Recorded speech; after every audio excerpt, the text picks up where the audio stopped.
Today we are reviewing Oppenheimer. I'm joined by Millie. Millie, you saw Oppenheimer recently. What do you think? I did. I saw it. I had a half six viewing last night, and I don't think it finished probably till about quarter to 10. So no, it was good actually. I think I might have been the only one out of my family that stayed awake though, because I think because it's such a long film, you're trying to plan when you go to the toilet and things like that. But no, I thoroughly enjoyed it actually. Yeah. How did you? What were your expectations going in? It being a Nolan film, there are certain kind of expectations of,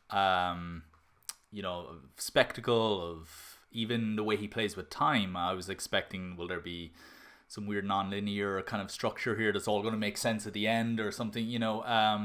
How did you feel about it? We're going to go spoiler free for the first initial discussion, then we'll go into spoilers. But just kind of your overview, kind of initial expectations and how it met up to your expectations. What do you think? Yeah, because I really liked Interstellar, and with Interstellar there was that huge plot twist. So I was expecting. I knew it was more um, film based off like historical events and things. But I was expecting more. It did change my sort of perspective on things, and it wasn't what I thought it was going to be. I did think it would be more sort of twists and things, but it felt like for me, it kind of taught me something a bit about history and kind of stuck to the facts and was quite dramatic in a way rather than the other things that Nolan's done, like more sort of sci-fi things. It still managed to, you could tell it was still a Nolan film just by, I call it sort of more, he's got that sort of abstract sort of way about his films. But no, I still thought in comparison to the other films I've seen, it was still really good. I did think there was times when, I know people have said there's so many stories happening at once. Sometimes maybe there could be some sort of cut down in terms of the screen time, but I still followed the story. I still understood it. I liked it where there was points where I didn't understand it and was trying to sort of listen more and clock on as to the clues and things. Um, but no, it was quite intriguing, wasn't it? Yeah, I don't. It is a film that just, I know what you mean about it being distinctly Nolan. I think with the exception of maybe Insomnia, or even, I think anything maybe post Prestige, you could pause, you could just show a random clip of any of his movies, and it's so obvious it's a Christopher Nolan film that you're looking at. If you knew nothing about his films or his catalog, but or if you'd seen, The Dark Knight, or you'd seen Inception or whatever, and somebody showed you a clip from Tenet, you never knew Nolan made it, you'd probably guess Nolan was the director of it. He has this very distinct style, and it is quite an unrelenting kind of a pace in his storytelling that I think lends to that style. This was no different for me. I went in, and right from the beginning, it's like the gates open, the horses are just bolting out of the cages and hitting the ground running. It was just non-stop for the whole movie. And I did think that we'll get into strengths and weaknesses in a bit, but I did love this film, I have to say. I thought it was really really clever the way he plays with moments in history. We'll talk about the Einstein scene, but I was really fascinated by how he took two encounters with Einstein and made them something that you were thinking about throughout the entire film. And I loved the fact that he took the smallest atomic explosion in history, because it was the first one, it was the smallest one. It was I don't know, maybe there were smaller ones since, but this was the first. This was the, let's say, the most kind of haphazard one. This was the most unpredictable one. This was in the canon of cinema history, this would be considered a small atomic bomb or a small nuclear device, small weapon of mass destruction, right? Compared to all the movies we've seen since, right? And yet it felt like the biggest I've ever seen in cinema. And I think there are a few filmmakers I can think of that could pull that off, that I know for a fact could pull that off and would pull it off every time. And Nolan is top of that list. He is, I think he really delivered on this film. I think Cillian Murphy was incredible as well. I think everybody was really great in the film. Okay, so let's get into spoilers. What were the kind of standout moments for you in the film? What were the things that didn't land as strong for you? I felt that I was easily able to resonate with Oppenheimer's character just from the start. What I really loved was I resonated with the fact that we kept seeing, because it's the setup of sort of him, I believe, sort of at university and getting these ideas about the bomb and sort of quantum physics and things like that, and his ideas, sort of how they form together and his own theories. I thought what was really good was that throughout sort of especially the start of the film, we're kind of Nolan kind of plays with the idea that we're kind of seeing what's going on in Oppenheimer's mind. Like he's sort of, I think he's sat in bed and he's all he can think about is like we see these sort of colours and the ideas behind the bomb and atoms and things. And I just really love that it's just showing almost like what he's thinking every second, what's going on in his mind, that sort of abstract sort of those sequences. I really loved that because it kind of made me think sort of like, oh, everybody's mind's different and this is what was kind of going on in his mind and how he functions. I like that. Yeah, they do use, I think this might be the first film where he's used this technique, where they really lean into the his imagination. And even the final scene, the final images of the modern warheads launching into space, launching into the sky and, obliterating the world and so on. These are all his fears. There's that moment where he's sitting, there's this kind of repetition of him in a cockpit looking at rockets flying overhead. And it's done in a kind of almost like an abstract way, as you described, where he's not sitting there going, oh my God, what's going on? He's not dressed as a fighter pilot in this plane, because this guy is telling him that when he was a pilot during the war, he saw a rocket flying overhead, and you see his, he's decked out in fighter pilot gear. When Oppenheimer's imagining himself in that situation, he's just in the suit, he's sitting there, he's kind of looking up, he's out of place in that world, and they do that lots of times throughout the movie, which I think is really interesting and really helped allow us to speculate and touch on things that we wouldn't have been able to see otherwise without leaving his perspective, so I thought I think it's a really good point. I thought that was a really great piece of that film. And structurally, because I think those films sometimes are a little bit hard to understand, so sometimes we need clarity with a few bits, even though I do like to keep guessing and trying to work out the clues, but structurally I thought it was really good. I liked how we had what we worked out in the end was the future, and then it kind of became, we caught up with it, and it became the present day, but that was the colors for that was in black and white compared to sort of the past, or Oppenheimer's sort of journey was in color. And I thought that was a very good sort of contrast, so we could eventually keep up and understand with sort of structurally where we were jumping back and forth and things. I quite like that. Yeah, I was initially thrown by the idea of the black and white and the color. I didn't quite understand why we needed that. I am aware that, so I mean, for context, Robert Downey Jr.'s scenes where he is reflecting on his experiences with Oppenheimer and reflecting on, different things in the courtroom that he's doing, not the courtroom, the hearing, the congressional hearing, I think, the swearing in ceremony or whatever it is. He's all that's black and white, and then all of Oppenheimer's stuff is color. I loved how you could see, like, they would show a scene and some of it would be black and white and some of it would be color, and that Nolan isn't the kind of guy who's just going to say, oh yeah, we'll just desaturate this shot in post, and so we'll just shoot everything in color and we'll figure it out later and edit. Like, he's like saying, okay, bring in bring in the other camera, or bring in the other film stock or whatever. Like, he's shooting this as authentically as they would have in the past, and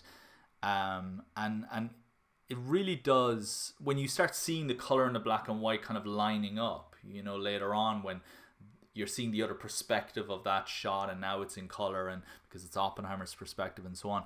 I think it really does help you appreciate just how much effort Nolan really did put in. This is arguably his most simplistic film, technically speaking, if you think about it.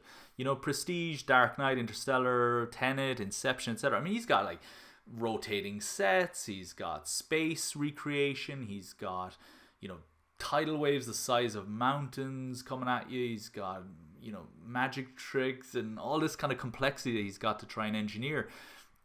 And in this, he's got hearings, he's got, you know, this is a film that could easily have been made in the 60s or 70s, you know. And even the techniques he's using, not to diminish them, but there are people on TikTok now doing videos of showing how they've recreated those visual effects techniques. Maybe not as extensive as the explosion itself, but a lot of the atoms and molecule kind of stuff, molecular kind of stuff, they're recreating that. And I think it's really interesting that this is a very quite a straightforward production, technically speaking. I think it feels like, and yet it's his most ambitious in terms of the acting. It's his most ambitious in terms of the characters and the weight that's on the shoulders of these characters. You know, Batman, needs to just stop this guy from, you know, causing chaos in this city, but Oppenheimer is building an atomic bomb that could incinerate the atmosphere, you know, and they've got to do it to beat the Nazis and all that kind of stuff. You know, I mean, credit where credit's due. Like, you really feel the weight and the uphill battle that is this journey, and I think that is emphasized by the attention to detail in the filmmaking, the black and white, the color, the shift in shot size as well, and the aspect ratio that he's using with the different lenses and different cameras. A friend of mine was telling me she went to see it on the IMAX. I didn't see it on IMAX, and I was wondering, is this a film you need to see on IMAX? Because I wasn't getting huge landscape shots. I wasn't getting moments where I thought, oh wow, that would be amazing on the biggest screen possible. It's outside of the Trinity test itself. But my friend was explaining to me that actually you do notice the different aspect ratios, the different shot sizes. You notice all that stuff a lot more on the screen, and it really, you know, it's just another layer of that attention to detail that he put into that film. So I think it's such an impressive feat of filmmaking, isn't it? What were the stuff you didn't like? Oh, I think, do you know what I was going to say also when you were saying about the attention to detail? Another thing I did like was the extensive research that Nolan must have done, and the knowledge he has, or that he's written, that the characters say. Their dialogue is incredible. There is such attention to detail in all of those sort of moments and things. One thing I didn't like, I mean, I did think there was probably times, if I'm going to be picky, where I wasn't following, or I was thinking, oh, maybe that scene could have been cut out or is more character driven, so we could have shortened the story. But at the same time, what I did like was, while there was some scenes that maybe could have been skipped, all of the scenes were very fast paced. So when we had these classroom scenes where Oppenheimer was teaching his theories and trying to get people on board with his ideas, it was done at a fast pace. He wasn't sort of like at a chalkboard sort of writing, going sort of like, Bueller, what's the answer, Bueller, and all that. It was very quick and fast paced, and I liked that. The film had good momentum. Yeah, no, absolutely. I mean, it's just a roller coaster from start to finish. It never stops. I don't think there's anything I would cut from this, but I do think that this is just me. If I was writing this, I think I would have been a bit slower in the first act, and I would have built up the pace bit by bit, almost like a car building up speed, so that by the time you get to Act 2, you just roll Act 2 as is, Act 3 as is. But I think Act 1 could have picked its battles a little bit more.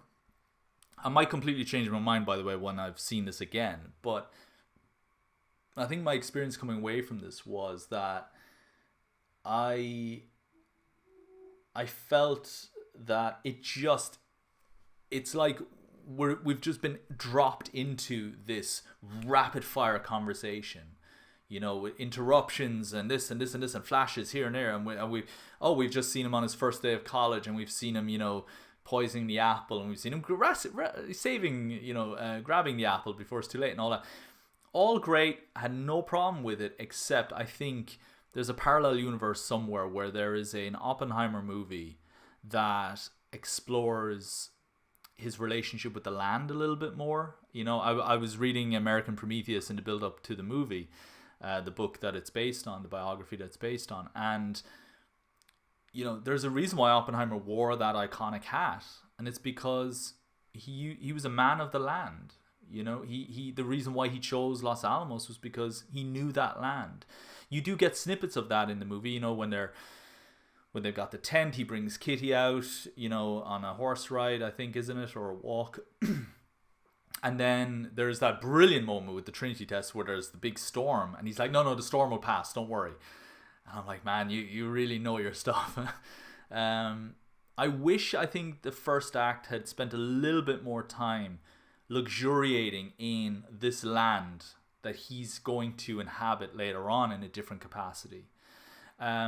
Give us a side to Oppenheimer that we don't expect.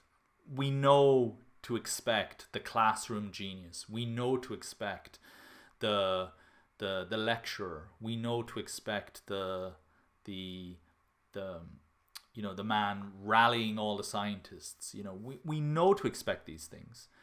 I think there's an opportunity here to give us stuff that we didn't expect. And there are lots of little bits of trivia about Oppenheimer and his relationship to his family, his relationship with the land, that he inherited, his ranch and so on, out in New Mexico, that I think is just really, really fascinating, and would have been an opportunity to give us something that we haven't seen in other, because there have been other Oppenheimer projects out there. There have been other TV shows and miniseries and stuff like that down through the years.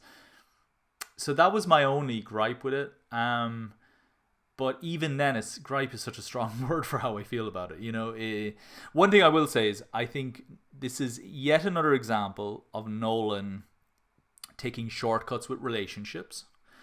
Two people see each other from across the party.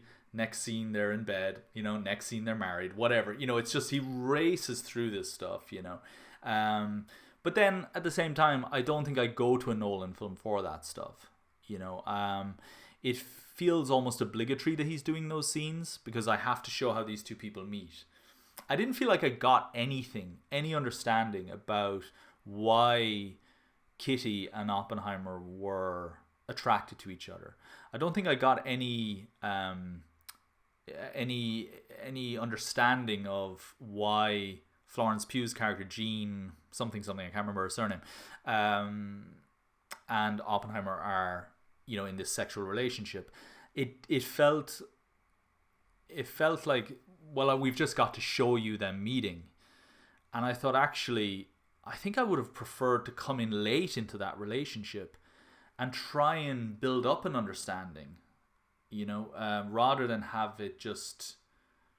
just come in at the earliest point of their relationship and then quickly rush through it, So that was just another example, but I think it would stop feeling like a Nolan film if we did that. And that's not a criticism of Nolan in general. That's just Nolan's films have a very distinct pace to them that I love, and I think we all love.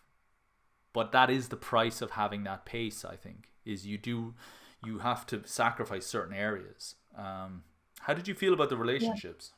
Yeah, I was going to say, I liked the relationship between sort of Oppenheimer and Florence Pugh's character. I thought that was really good. And I know what you mean about when Kitty and Emily Blunt's character came along, and it was almost like, obviously, like you said, like they're sort of talking and then all of a sudden they're together. I would have liked to see sort of a bit of maybe like a honeymoon phase or a bit more of a build up of that. But what I did like was that we did, while all of this, like the bomb narrative was happening, we did see sort of Emily Blunt's character, Kitty in Oppenheimer, the whole relationship where they're raising a child and they're finding it really hard, and the story thread of when they ask, is their family to look after the child or some friends of family? I thought that was a very good key moment as well, because there was some really good dialogue there, where somebody says sort of like, in order to be successful, sometimes it was quite a really sad moment, you have to sacrifice some things, or that's what geniuses have to do, or it was a really good line of dialogue, where it sort of, that was a moment where I was like, oh my gosh, it sort of made you think about a few things. I thought that was a great way into his social circle as well, because the Chevalier incident, the guy Chevalier that he asks to take the child, he then later comes to him and says, can you, I know a guy in the Russian embassy who can get us stuff who can tell our Russian allies about this work you're doing, and it's like, that's a big red flag, literally. Sinister moment. Yeah, and it's and when you read about it in the book, it's apparently it's less dramatic than that. Apparently it's more to do with, I have a friend who's come to me and he's offered me this connection. What do I do, Oppenheimer? And Oppenheimer's like, why did you tell me this? I have to report this now, and it's like, you've put me in a situation, and it's kind of almost a very accidental situation. I think Nolan, dresses it up a little bit, and makes it a little bit more dramatic within the movie, like he's being cornered almost by his friend, this man he thought he could trust, kind of situation, which works really well. I liked that idea that, Kitty was struggling with the child, Oppenheimer is obsessed with his work and not there at home. And what about his relationship with Einstein? Because I wasn't expecting his character to come in, because I saw one scene where Einstein was there and I thought, that man looks just like Einstein. What is Einstein? Well, Einstein was the guy who wrote the letter to the president and said, we've got to, I think he wrote a letter to Roosevelt, a famous letter that says, like, the race is on now, we've got to do this. And so he kind of pulled the trigger on everything, but he didn't get involved in it. And so when Oppenheimer goes to Einstein. Okay, so I'm glad you brought up Einstein. I think Einstein is the masterstroke of this movie, and I think it's one of the cleverest storytelling devices that Nolan has ever implemented in his screenwriting. So the opening scene, no, it's not the opening scene, sorry. It's I think it's one of the first time we see Robert Downey Jr. maybe. No, it's not even that. It's not even that. I'm really jumping ahead here, sorry. It's a few minutes into the film, we see Oppenheimer going to Princeton, meeting Robert Downey Jr., who's the head of Princeton, I guess. I think it's Princeton. I could be wrong. And he says, "Oh, welcome." He's trying to basically offer Oppenheimer, the most famous scientist in the world, etc., a place at Princeton. And he says, "Oh, Einstein's out there, and he does his morning walk, and Oppenheimer says, "Yeah, I've met him before." And Oppenheimer goes out to Einstein, has a conversation with him, and when Robert Downey Jr. goes to join them, Einstein walks away all kind of, he's crestfallen, and he doesn't acknowledge Robert Downey Jr. And Robert Downey Jr. is convinced that that Oppenheimer has said something about him, and we get the other side of that scene at the end of the film, and what we're realizing is that Oppenheimer is saying, "You were right. When I came to you before to ask for your advice about this risk of a chain reaction, you said, we decided, we thought, there wasn't going to be a chain reaction. We were wrong. There was a chain reaction. That chain reaction is the chain reaction of everybody trying to build bigger and bigger bombs now." And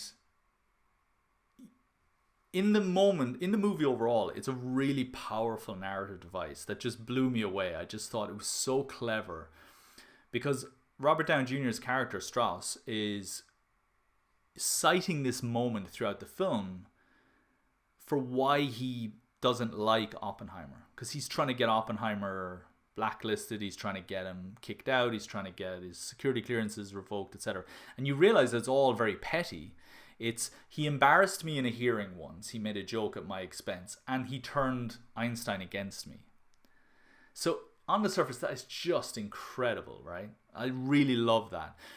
The reason why I love it is because when Oppenheimer went to Einstein first, he said, I need you to look at these equations and give me your advice. Do you think there's a chance that this chain reaction could happen? This idea that if we start if we start, bashing these atoms into one another and they start crashing into each other and exploding, is it going to stop? Or, will the chain reaction ever stop? And could we end up incinerating the atmosphere? And that was the big fear. Now, the problem is, we as an audience know that never happened. We know there's no chain reaction. We know that they didn't incinerate the atmosphere. So how do you make that piece interesting for an audience? You use it as allegory, and you make it an allegory for the overall, arms crisis that he was afraid of. And to me, that is just masterful. Like, really, really masterful. I know I've been rambling on about this for a bit, but I cannot stop gushing about how good this movie is from a screenwriting point of view. I'm not a cinematographer. I love this visuals in this film, but I can't comment on amazing cinematography, right? I think sound is incredible in this film. They use that really well, don't they? They really use sound. They play with it. It's great. Yeah. I'll get on to sound in 2 seconds, but to me, that bookending of Oppenheimer and Einstein, almost bookending, is, I think, something I'll be teaching in classrooms for years to come, hopefully. I think it is, I've always said the ending of The Dark Knight is one of the best endings to a movie I've ever seen. The idea of Batman sacrificing himself. No, I killed those people, Incredible, incredible storytelling.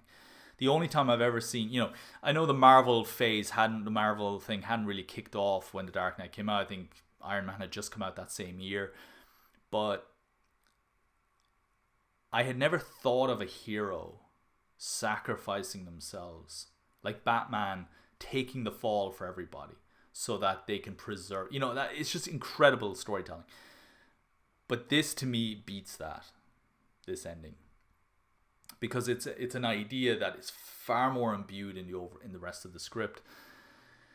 And if I don't stop talking right now, I will, this is just going to be a chain reaction that will incinerate the atmosphere. Sound, incredible use of sound. I loved how he educated us on how sound works, because again, if you ever watch Star Wars, there's plenty of sound out in space that shouldn't be there. The rules of sound in cinema have been completely distorted over the years. And he created very realistic sound in this, and he grounded this film in very, I know it sounds so silly to say, he made this film sound accurate, but a lot of filmmakers don't. A lot of filmmakers will exaggerate sound. And what he did was he reminds us on several occasions that there is a gap between visual and sound. It's one of the fundamental principles of relativity, and the idea that light travels faster than sound. So you will see the explosion before you will hear it. And they very subtly set that up throughout the film, so that when you see the explosion of what is actually, by today's standards, quite a small atomic blast, it feels like the most epic thing you've ever seen, because there's like a 60-second gap between the sight of the explosion and the sound hitting you. Yeah, I wasn't expecting that, because I was thinking, oh, where's the bang? And it took a while, didn't it? But I really liked that. And then when we were in different scenes where Oppenheimer was receiving this huge applause, we went back to no sound. We could it was great. And then the rumbling in the building, and you could see the walls shaking around him. Sound is the real runaway star. We think about visual effects when we think about Nolan, we think about practical effects and all that. I think this is the film where sound is the celebrity of this movie, I think. Definitely. And also just we kept going back to I think it was more sort of Oppenheimer sort of running over his thoughts and things and is sort of running away with his imagination. But we kept going back to the explosion and seeing this powerful, vivid image of the sort of like almost like atom sparks and Yeah, yeah, yeah. explosion. That was amazing. It was so lovely. It was so lovely to watch that. Yeah. You saw it yesterday, so your memory. I saw it last week because it only came out last week in Rome, in Italy. Your memory of it will be fresher than mine. Do they ever replay the actual mushroom cloud explosion, or is it just the molecular stuff? Do they ever replay? Like, you know, when he's having his flashes or his memories or anything, like after the Trinity test happens, which is around the halfway point of the film.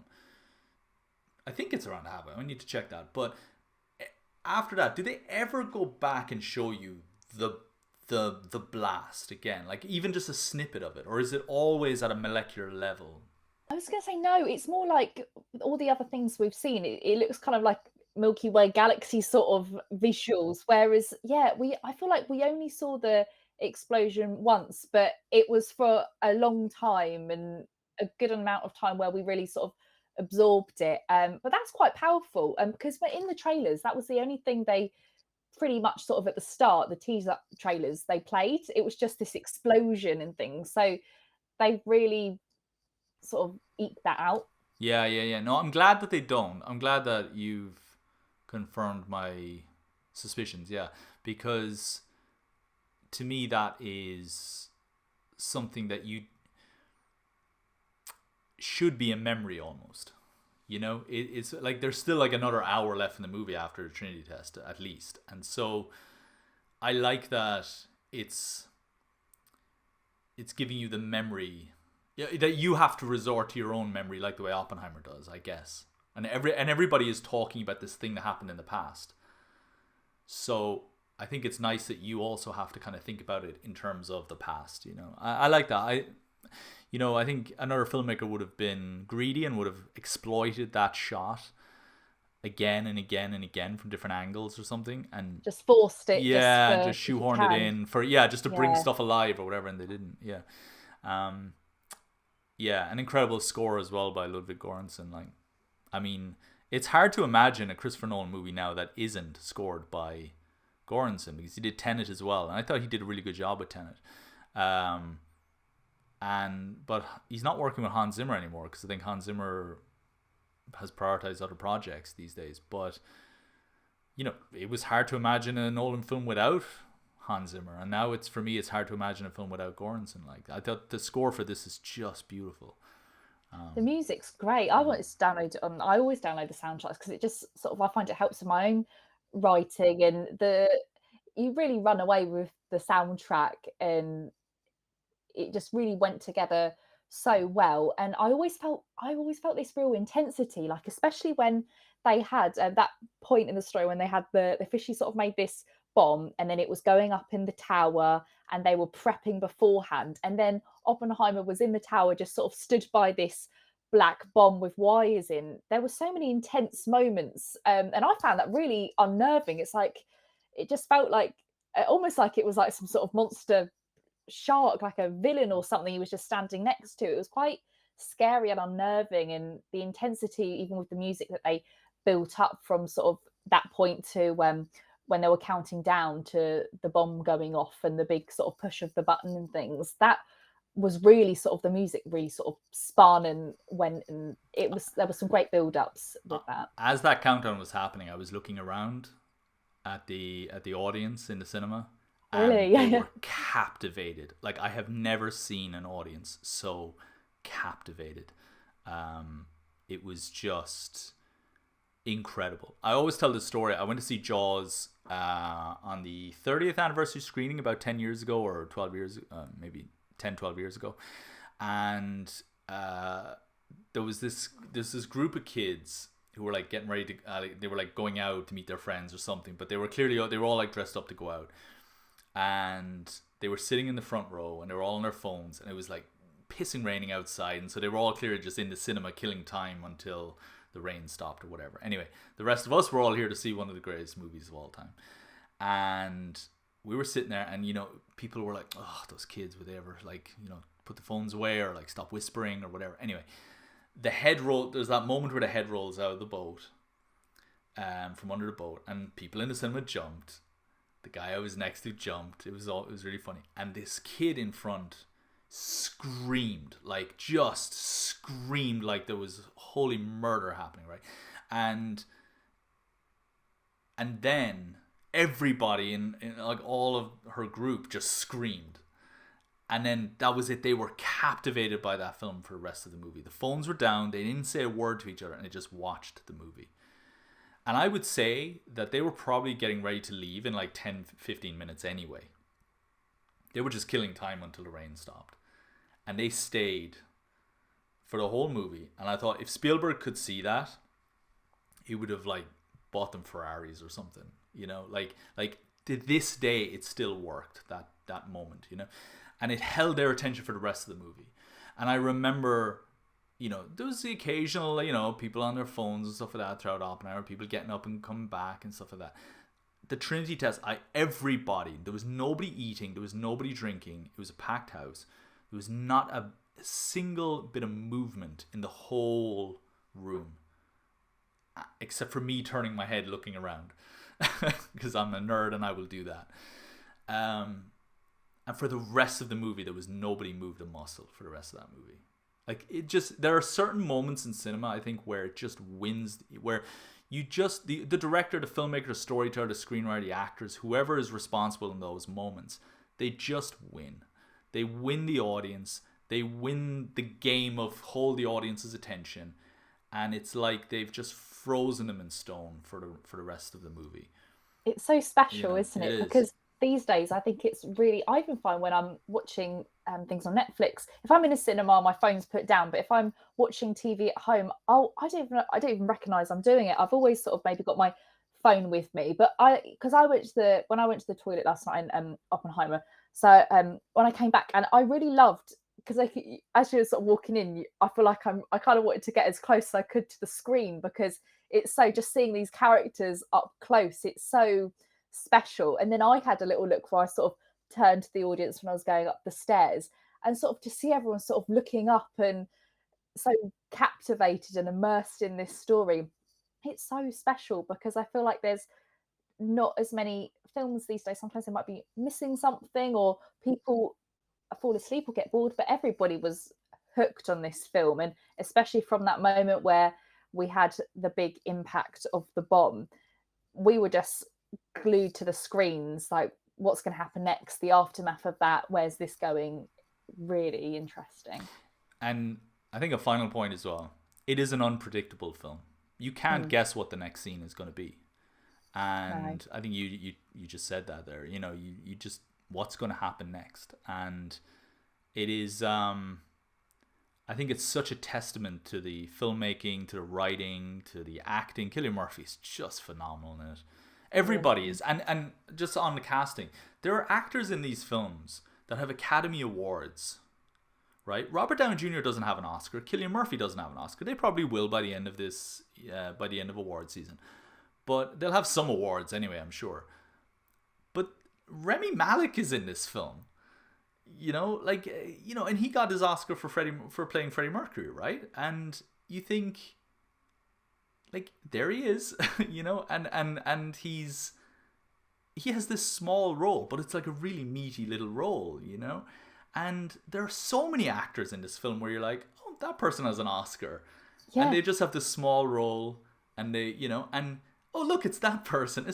And there's, I think, Alden Ehrenreich, I think is his name, the guy who played Han Solo in the Solo movie a few years back. I mean, this guy is the star of a Star Wars movie, right? That is like being the star of it's like being a Marvel superhero, right?